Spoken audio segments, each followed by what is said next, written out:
Everyone, welcome to my channel. This is Chanchal. RAS pre exam 2 फरवरी को जो आयोजित हुआ है, सबकी तैयारी बहुत ही अच्छे से चल रही होगी, बहुत ही बेहतरीन प्रिपरेशन कर रहे होंगे आप सभी। परंतु इस परीक्षा को हम सही दिशा किस प्रकार दे सकते हैं ना, ऐसी कुछ चीज़ें मैं आज आपको बताने वाली हूँ। जो 5 बिंदु है, जो टॉपिक्स है, उस पर आपको बहुत ज़्यादा ध्यान देने की ज़रूरत है, जिससे क्या होगा कि जो आपकी प्रिपरेशन है ना, उसको सही डायरेक्शन मिल जाएगा। आपको पता चलेगा कि क्या चीज़ें हमें करनी है और क्या चीज़ें नहीं करनी। अगर ये चीज़ें हमें पता चलता है ना, क्या चीज़ें छोड़नी है और क्या चीज़ें करनी है, तो हमारी बहुत हद तक एक जो प्रिपरेशन है वो सही डायरेक्शन में हो जाती है। तो क्योंकि सभी लोग होते हैं ना, सबको एक्सपीरियंस नहीं होता और सभी का सिलेक्शन नहीं हो चुका होता, और बहुत सारे जो स्टूडेंट हैं मुझे देख रहे हैं, वो फर्स्ट टाइम भी ये जो एग्ज़ाम है वो देने वाले होंगे। तो मैं चाहती हूँ कि जो कुछ चीज़ें हैं, कुछ पॉइंट्स हैं, मैं आपके साथ डिस्कस करूँ, जो कि मैं फॉलो करती हूँ। और मैंने जो मेरी डेली लाइफ है, जो एग्ज़ाम दिए हैं, उसमें ये सारी चीज़ फोकस करी है। और मैं जहाँ तक मुझे एक्सपीरियंस है, ये जो चीज़ें हैं, जो मैं पॉइंट्स आज आपके सामने डिस्कस करने वाली हूँ, उन पॉइंट को ध्यान में रखकर अगर आप अपनी प्रिपरेशन करोगे ना, तो बहुत ज़्यादा हद तक सही डायरेक्शन में आप अपनी प्रिपरेशन करोगे और आउटपुट अच्छा मिलेगा। इनपुट तो आप पूरा देते हो, परंतु आउटपुट भी तो मिलना चाहिए कि जो आप प्रिपरेशन कर रहे हो वो सही डायरेक्शन में है कि नहीं है। जितना आपने पढ़ाई करी है उतना आपको मिल रहा है कि नहीं मिल रहा। इस चीज़ के लिए हम कुछ पॉइंट्स पर डिस्कस करने वाले हैं, और उन बिंदुओं के बारे में आपको ध्यान रखना है। अपनी तैयारी आप कहीं उस दिशा में, किसी गलत दिशा में ना करो यार। जितना भी जो समय बचा ना, कि बाद दिसंबर हो गया, जनवरी हो गया, नवंबर के जो कुछ दिन है वो हो गए, खींच के अपन 2 मंथ मान सकते हैं। बस इन 2 मंथ में बहुत प्रोडक्टिव स्टडी करो, और इतनी अच्छी स्टडी करनी है कि 2 मंथ में पढ़े ना, वो तीसरे मंथ में जाके हमारा रिजल्ट बता दे। तो बात करते हैं हम इन पॉइंट्स पर। सबसे पहले हम बात करेंगे डिसिप्लिन, कि किस तरीके से आपको डिसिप्लिन में रहना है। अगर आप किसी एग्ज़ाम का प्रिपरेशन कर रहे हो तो डिसिप्लिन कितना ज़्यादा ज़रूरी है। डिसिप्लिन होगा, अनुशासन होगा, स्वयं को वो चीज़, जो काम है, जो पर्टिकुलर सब्जेक्ट है, वो करने के लिए आपके अंदर दृढ़ निश्चय होगा, दृढ़ संकल्प होगा, तभी उस काम को पूरा कर पाओगे। डिसिप्लिन का अगर हम एक साधारण सा अर्थ देखेंगे, तो डिसिप्लिन मतलब आप किस तरीके से अपने जीवन में, अपनी दिनचर्या में अनुशासित रहते हैं। एक सिविल सर्विसेज एस्पायरेंट है आप, एक आधिकारिक जॉब में जाने वाले हो, आप कर रहे हो, तो आपके व्यक्तित्व में वो चीज़ होनी चाहिए। आपको आपने ये चीज़ तो बहुत देखी होगी कि जो सिविल एस्पायरेंट रहते हैं और जो सिविल सेवक होते हैं, वो कितना एक अनुशासित रहते हैं अपने लाइफ में, अपनी चीज़ों को लेकर, हर एक चीज़ को लेकर, है ना। तो ये सारी चीज़ें हमें सबसे पहले हमारे स्टडी के लिए अपनानी पड़ती है। डिसिप्लिन की बात करें तो हम किस समय उठ रहे हैं, कि हमने सोने से पहले डिसाइड किया है कि कल हमें ये टारगेट कंप्लीट करने हैं, ये सब्जेक्ट कंप्लीट करना है, इस सब्जेक्ट का ये टॉपिक कंप्लीट करना है, प्रीवियस इक्वेशन निकालने के नहीं निकालने हैं, इस समय मुझे उठना है, इस समय मुझे बाहर जाना है, इस समय मुझे ये करना है। हर चीज़ का अनुशासन होना चाहिए। ऐसा नहीं होता कि आप पढ़ रहे हैं तो पढ़े जा रहे 1-2 दिन तक ना पता चल रहा है सोने का, उठने का। अगर आप मस्ती कर रहे हो तो 3-4 दिन तक आप मस्ती किए जा रहे हो ना, ये कोई अनुशासन नहीं होता। इंस्टा में चलाने बैठे हो तो रील्स स्क्रॉल करे जा रहे हो, क्रॉप करे जा रहे हो, वीडियो देखने बैठे हो तो पता नहीं चला कि 10 घंटे कब निकल गए ना। तो अनुशासन लाओ अपनी लाइफ में, अनुशासन लाओ अपनी पढ़ाई के प्रति। और दिसंबर और जनवरी 2 मंथ का जो समय है, सर्दियाँ स्टार्ट होने वाली, फटाफट निकलेगा, पता भी नहीं चलेगा आपको। डिसिप्लिन सबसे पहले है। स्टूडेंट, एक विद्यार्थी का मतलब होता है अनुशासन। अनुशासन होगा तभी आप सारी चीज़ें कंप्लीट कर पाओगे। अगर नहीं होगा तो देखना, फिर 2 महीने बाद आपको पता चलेगा कि अगर अनुशासन होता मुझ में, तो आज मेरा रिजल्ट कुछ और होता। सेकंड पॉइंट की बात करते हैं कि आरएएस प्री का जो सिलेबस है, वो 3-4 पेज का सिलेबस है, बहुत बड़ा सिलेबस है। आपको क्या चीज़ पढ़नी है और क्या चीज़ छोड़नी है, वो बहुत ज़्यादा पता होना चाहिए। एवरी सब्जेक्ट इम्पोर्टेंट नहीं है, बिल्कुल इम्पोर्टेंट नहीं है। किस सब्जेक्ट में कितने क्वेश्चन आ रहे हैं, किस सब्जेक्ट का कितना वेटेज है, ये आपको देखना पड़ेगा। मैंने मेरी एक वीडियो बनाई है जो आरएएस प्री स्ट्रेटजी को लेकर है, कि अब लास्ट टाइम में जो समय बचा है उसमें हमें किन सब्जेक्ट पर ज़्यादा फोकस करना चाहिए। आप वो एक बार वीडियो ज़रूर देखना, जिससे आपको पता चलेगा कि क्या सब्जेक्ट छोड़नी है और क्या सब्जेक्ट पढ़नी है। जैसे बात करूँ मैं राजस्थान इकोनॉमिक सर्वे, तो राजस्थान इकोनॉमिक सर्वे तो ऐसा है ना कि एक बार आप राजस्थान हिस्ट्री छोड़ दोगे तो चलेगा, परंतु अगर राजस्थान इकोनॉमिक सर्वे छोड़ा तो वो बहुत बड़ा प्रॉब्लम हो जाएगा, क्योंकि 13 से 15 क्वेश्चन डायरेक्ट वहाँ से आते हैं। ज्योग्राफी आप नहीं छोड़ सकते, चाहे राजस्थान की हो, चाहे इंडिया की हो, चाहे वर्ल्ड की हो। पॉलिटी आप नहीं छोड़ सकते, पॉलिटी में कौन कौन से चैप्टर है जहाँ से क्वेश्चन आते हैं वो आपको देखने पड़ेंगे। तो ये सारा जो कौन कौन से चैप्टर है जहाँ से क्वेश्चन आते हैं, कौन कौन सब्जेक्ट इंपॉर्टेंट है, मैंने उसका वीडियो बना रखा है, आप उस वीडियो को ज़रूर एक बार वॉच कीजिएगा। और जो कि मैंने कहा है कि every subject is not important, yes syllabus बहुत बड़ा है, पूरे सिलेबस में से क्वेश्चंस नहीं आता, और ये भी नहीं पता होता है कि आखिर क्वेश्चन आएगा कहाँ से। तो ये हम पता करते हैं या फिर थोड़ा एनालिसिस करते हैं प्रीवियस ईयर के क्वेश्चंस के माध्यम से। तो प्रीवियस ईयर के क्वेश्चन से ही पता चलता है कि किस सब्जेक्ट का कितना वेटेज है।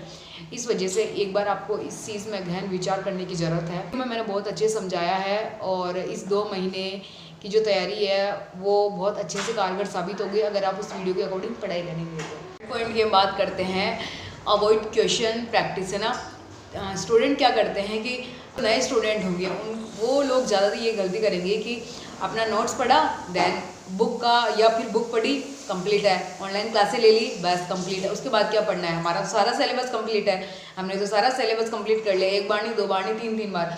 परंतु भाई अगर जो प्रीवियस ईयर क्वेश्चंस नहीं लगाए या कोई भी प्रैक्टिस सेट नहीं लगाया तो ध्यान रखना उस तैयारी का कोई मतलब नहीं है। एग्ज़ाम की दोबारा से प्रिपरेशन करने लग जाओ जो नेक्स्ट RS आएगा उसकी, क्योंकि कोई भी एग्ज़ाम होना, चाहे मैं RS की बात नहीं कर रही, कोई भी एग्ज़ाम ले लो, आप किसी का एग्ज़ाम की प्रिपरेशन कर रहे हो या UPSC की प्रिपरेशन कर रहे हो, अगर जो आपने प्रैक्टिस नहीं करी ना क्वेश्चंस की तो कोई मतलब नहीं। चलो देखो, अगर कोई व्यक्ति हुआ, अगर उसको ड्राइविंग सिखा दोगे आपकी बोल के, अगर आपको स्टीयरिंग इस समय घुमाना है, गियर इस समय चलाना है, वो सारी चीज़ आपने एक बार डिटेल में डिस्कस करके बता दी, परंतु अगर वो प्रैक्टिकल नहीं करेगा, वो खुद चलाएगा नहीं, खुद बैठेगा नहीं, तब तक उसको कैसे पता चलेगा कि भीड़ से कैसे सामना किया जाता है ना, भीड़ में किस तरीके से गाड़ी घुमाया जाता है। तो आप प्रैक्टिस नहीं करोगे तो आपको कैसे पता चलेगा कि इस टाइप का क्वेश्चन आ गया तो मुझे क्या करना है क्या नहीं करना। RPSC तो बहुत ज़्यादा स्टेटमेंट वाइज क्वेश्चन पूछती है यार। तो प्रैक्टिस अगर नहीं कर रहे हो तो भाई 2 महीने बच्चे हैं, भी करना स्टार्ट कर दो, वरना एग्ज़ाम पेपर जब दोगे ना तो उस एग्ज़ाम हॉल में आपको पता चलेगा कि हमने कितनी बड़ी मिस्टेक करी है। तो please don't avoid question practice, please question practice करो। और कहाँ से करें, कोई भी पब्लिकेशन का बुक हो वहाँ से करो, कोई भी ऑनलाइन सोर्स हो वहाँ से करो, परंतु मैराथन या यूट्यूब वीडियो जो भी चलती है वहाँ से प्रैक्टिस मत किया करो, खुद का अपने बुक से प्रैक्टिस किया करो, वहाँ बस टाइम वेस्ट होता है और कुछ भी नहीं। और हम बात करते हैं नोट्स की, है ना, कि देखो आपने कोचिंग करी या नहीं करी, या फिर आपके पास बुक्स तो होगी जहाँ से आप प्रिपरेशन कर रहे हो, परंतु आपका क्या होता है कि इस समय आपको कोई भी बोल देगा अच्छा भाई तू यहाँ से कर रहा है, ये चीज़ सही नहीं है, वो मास्टर पढ़ा रहा है वो सही है, भाई मेरे पास ये नोट्स है ये बहुत सही है, यहाँ से हमेशा लोग सेलेक्ट होते हैं। ऐसा बिल्कुल मत करना, जो आपके पास मटेरियल है वहीं से पढ़ाई करो, वो सबसे बेस्ट मटेरियल है। अगर आपको लगता है कि इसमें कहीं कम है चीज़ें हैं तो बस ऐड जरूर कर लो उसमें, परंतु नई चीज़ें बिल्कुल मत पढ़ो यार। जो चीज़ें हैं उसका मल्टीपल टाइम रिवाइज करो। बच्चे बहुत ज़्यादा गलती करते हैं इस चीज़ में कि नया नया मटेरियल खरीदते हैं, नई नई कोचिंग के नोट्स पढ़ते हैं, नया नया क्लासेस देखते हैं। अभी इनफैक्ट मुझे पता है कि बहुत सारे स्टूडेंट तो ऐसे होंगे 2 महीने में कोई ना कोई कोर्स ज्वाइन कर लेंगे, उस कोर्स से बैठेंगे वो दिन रात क्लासें लेने में, बहुत बड़ी मिस्टेक कर रहे हो आप।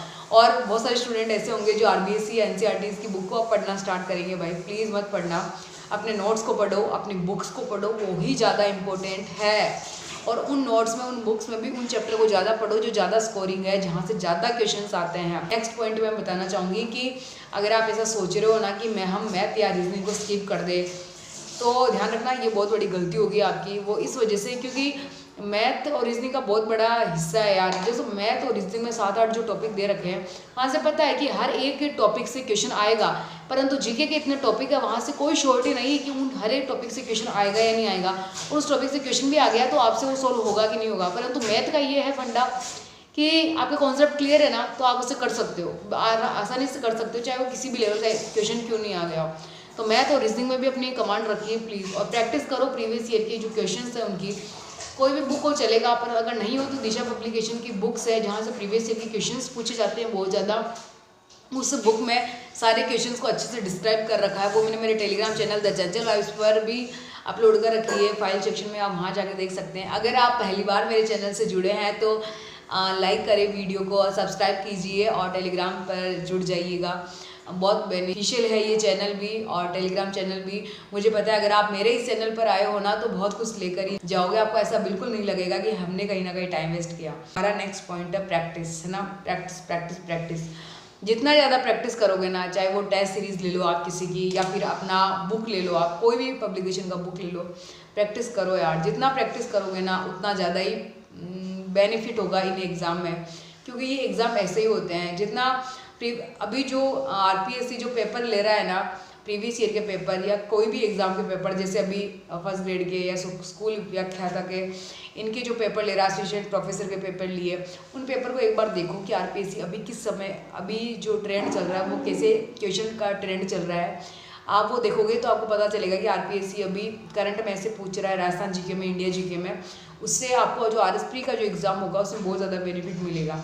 प्लीज़ एक बार आरपीएससी के जो पेपर लिए हैं वो ज़रूर देखना, क्योंकि जैसे पॉलिटी हो गया या ज्योग्राफी हो, करंट हो गया, वो किस टाइप के और क्वेश्चन पूछ सकता है, वो जो माध्यम है हमें वहाँ से पता चलता है। देन टेस्ट सीरीज़ ज्वाइन नहीं करिए तो हम टेस्ट सीरीज़ के लिए बहुत जल्दी वीडियो लेके आएंगे, या ऑनलाइन या ऑफलाइन हम कौन सी टेस्ट सीरीज़ ज्वाइन करें, कौन सी टेस्ट सीरीज़ बेस्ट है। जो मैंने ये बिंदु बताए हैं, मैं पूरी तरीके से श्योर हूँ कि आपको बहुत अच्छे से समझ में आया होगा। और जो सिली मिस्टेक है प्लीज़ इसको मत करो, और ये जो सारी बिंदु पर मैंने जो बात करी है उन पर फोकस करो और अपने अच्छे से तैयारी कीजिए। और अगर आपको कोई डाउट हो अभी भी तो प्लीज़ मुझे कमेंट सेक्शन में बताना ज़रूर। अगर आप नए हैं तो सब्सक्राइब जरूर कर देना चैनल को, और लाइक करना, शेयर करना बिल्कुल मत भूलना। Thank you so much everyone, thank you.